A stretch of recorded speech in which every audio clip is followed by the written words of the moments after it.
And welcome back to the channel, everybody. Welcome back to a new video. And today I'm going to trigger some of you with some lease discussions. And I'm doing this because I'm not kidding. If I had to just rank the most frequently asked questions in my Instagram and my Facebook, it's, I want to buy this new car. Should I lease it? Should I buy it? Now, of course, if you're a Daytona EV charger lover, then you most likely leased it. And I would tell you that that was the smartest thing you could possibly do. And I'm going to address that just by de facto in this video because it applies to that car more than any car, every point that I'm going to make. But what I'm going to make in points here will apply to almost every single, let's just say, nice car that you want to buy out there on the market today as a new car. Now, those of you who are used car buyers and you've been a follower of Dave Ramsey or whoever you're going to quote in the comment section below and tell me that you only buy used cars because you're smart with your money, I will go ahead and give you that. You are smart with your money. If you buy used cars, you are absolutely dodging a significant amount of depreciation. If you're paying cash, then you're doing even better. But if you're financing, you're paying a higher interest rate in most cases on used cars.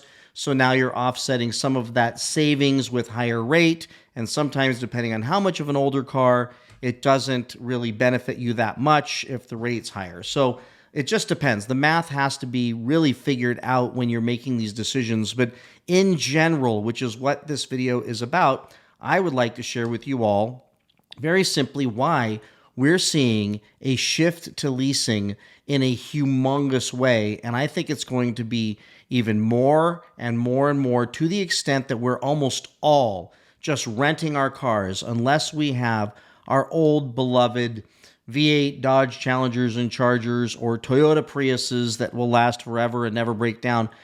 For the most part, any of the new cars have a whole bunch of reasoning behind why you should not buy one of those things. Even though you want it, you want the newest, coolest thing, buying makes very little sense. But Brad, I put too many miles on cars, so it just doesn't make sense for me.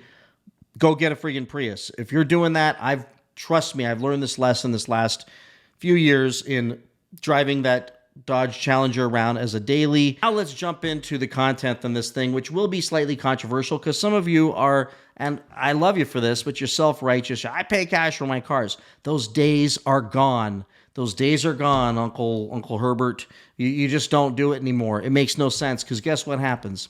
If you buy a brand new car nowadays, you're buying a computer, and it ain't the car that 5 years from now is going to be something you're going to be wrenching on in your garage. It's just not going to happen. It doesn't even have to be an EV. But let me just stay on point and go through the 4 things that I wrote down here that you've got to be aware of if you're going to lease or buy. The problem now with new cars is that they are so friggin' expensive. And call it inflation, call it tariffs, blame it on whatever you want to blame it on. Prices have been going up for a long time. For that reason, it makes very little sense to finance a new car. The prices are just way too damn high. Because there was a time when you could finance a car, it made more sense than leasing because you could do a 4-year loan, a 48-month loan. And that 48-month loan would not be a killer payment to you. And the lease would just be a little bit less. It wouldn't be that much less. Maybe it'd be $100 less or $150 less. Now, with car prices, you're looking at paying $1,000 a month for almost anything you're looking at on a purchase. I mean, even a $30,000 car financed at 4 years is going to be $700 a month or some crazy number I'll put up on the screen. It makes no sense. So why would you do that? Why would you finance for 4 years and pay that humongous payment when you could lease it for 2 or 3 years at nearly, in many cases, half the payments with the lease deals that most of these manufacturers are doing out there just to move their metal because it's too hard for them to buy these things. If you finance longer than 4 years, it is about 150% chance you will become buried and upside down in that car and stuck in a position where you still have a higher car payment because the longer you finance, the higher the interest rate. So it doesn't benefit you that much to extend the loans out. Some people are sitting on 96-month loans, 84-month loans just to get their payments reasonable, and they think they're making a good decision because somebody told them in the past that leasing was bad because you left the lease with nothing. Let me show you the mathematics behind leasing versus buying a simple $50,000 car. So here, you all can do this. You can go on Edmunds.com and you can just pull up the lease versus buy calculator. Very simple. I put $50,000 in here. Let me try to blow this up a little bit. $50,000 in here. Now, my tax rate in California is stupid. Go ahead and make those comments. If yours is cheaper, that's fine. I promise the math's still going to flesh out better no matter how you cut it. Title and registration, I just threw $1,500 there. Didn't put any incentives. I assume this number's after all that stuff since I don't have an actual example to share.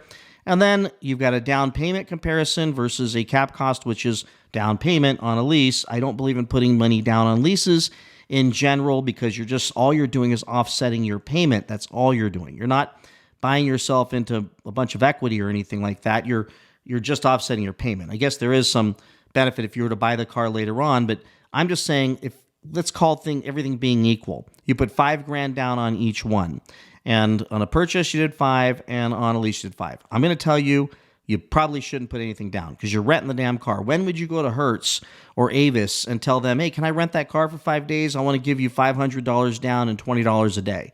Like that would, whoops, Villa Ford's calling me, trying to sell me a Mustang.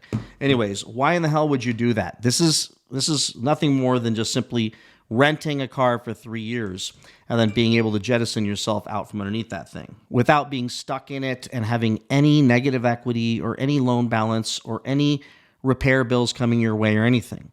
Interest rate, I put 4.4% as an average low rate there. If you get less, great job. It doesn't matter. The math still is going to fall in favor because of the price of that car of leasing in most cases. And this is before incentives for leasing, special lease deals like we saw with the Dodge Charger. And the lease money factor, anything under 0.0025 is generally considered good. And if I change this around, you can see what happens when you look at worse credit. So let's just go with excellent. So if you have excellent credit, I can go with good, I can go with excellent. You guys can do the math yourselves. Acquisition fee, I put $1,000. Lease term, 36 months, 12,000 miles. You can do 15,000 miles. Security deposit, $1,000. Loan terms, now on a loan, you did 48 months. 48 months, $5,000 down. Tax license is probably not going to even get covered by your down payment. And this is the breakdown, just a rough breakdown.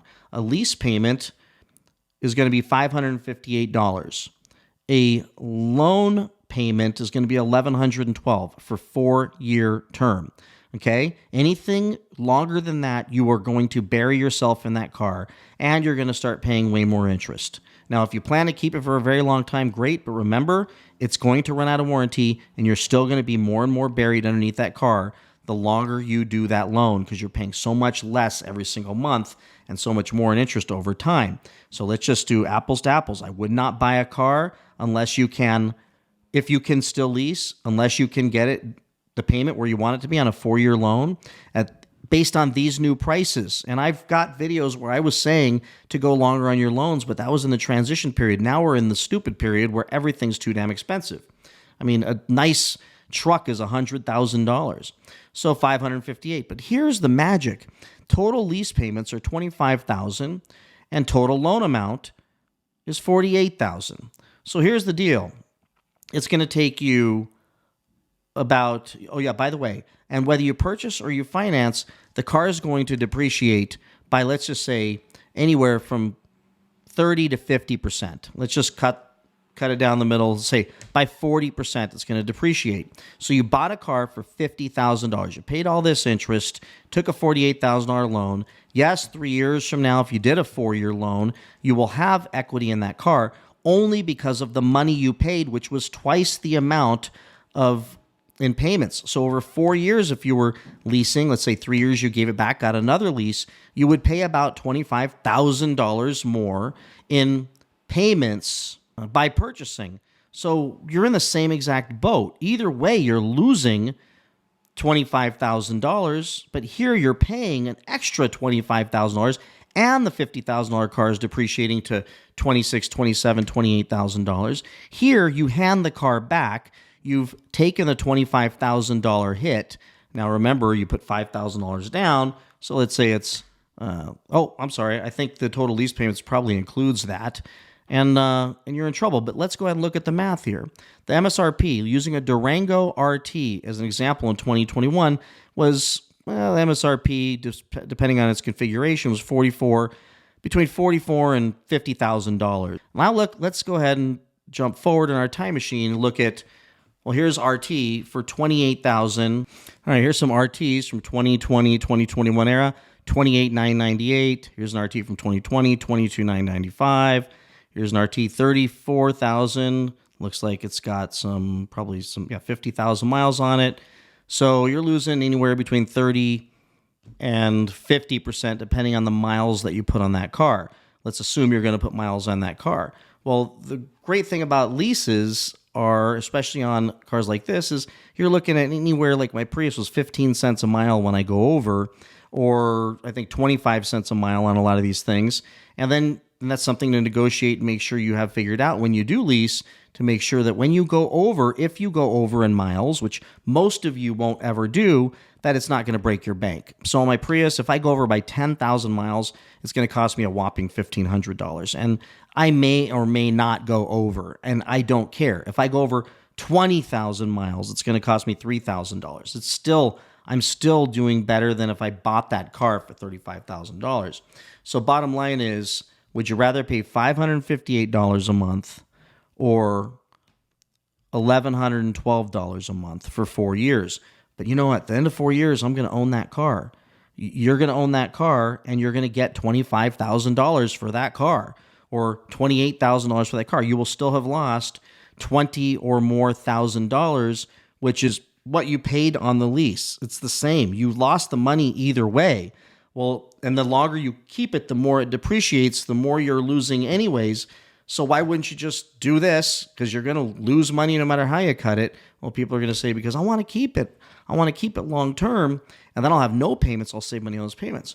Well, that leads me to my other issue, which is cars are way too technologically advanced at this point for you to be keeping these cars long term, because now they're rolling computers. What I'm finding out is a lot of these newer cars are like owning exotic cars when it comes time to fix them.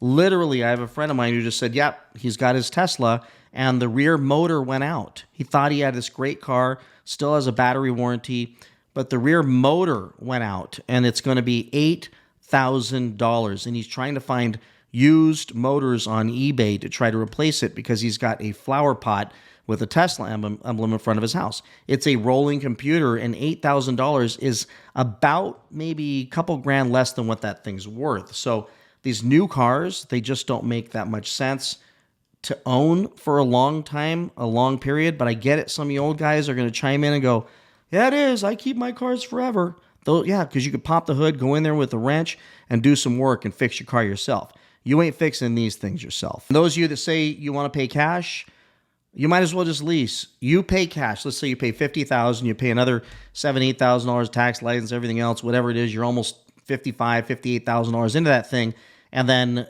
2.5 years from now, you've lost $20,000, $25,000. You've lost $10,000 the second you drove off the lot.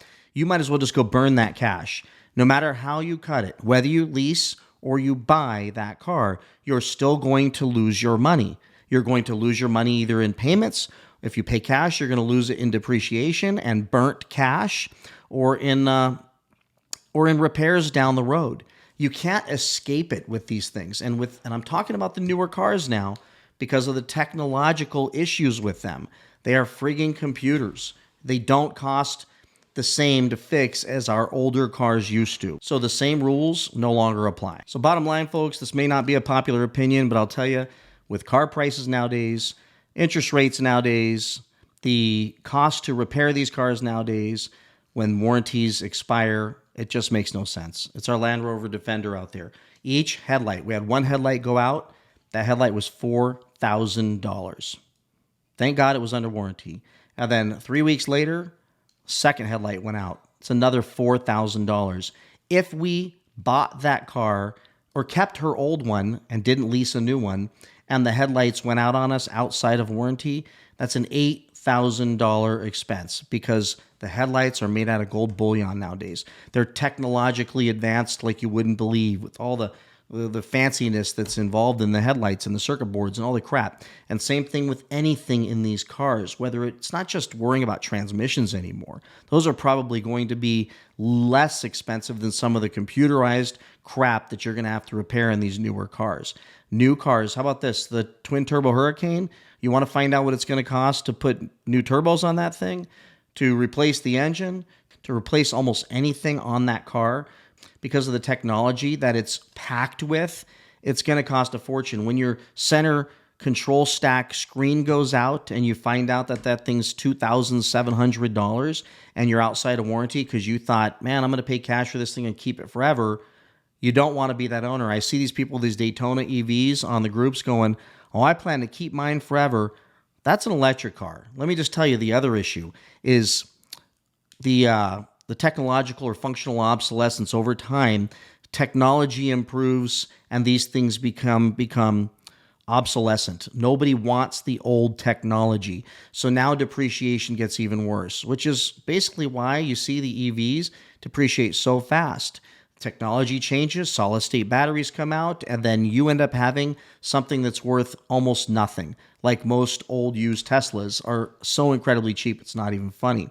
So that's why leasing, to me, nowadays, if you have to have a new car, just freaking lease the thing, and then at the end of the 3 years, get yourself another car, or go buy yourself an old Prius, pay cash for it. It's probably going to run for like 500,000 miles, or maybe an old Crown Vic, and when you do need a transmission, you and your buddies can change it in your garage. But this new stuff, don't think that it's going to be like that any longer. Please like, subscribe, comment, and I'll see you all in the next one. Bye-bye.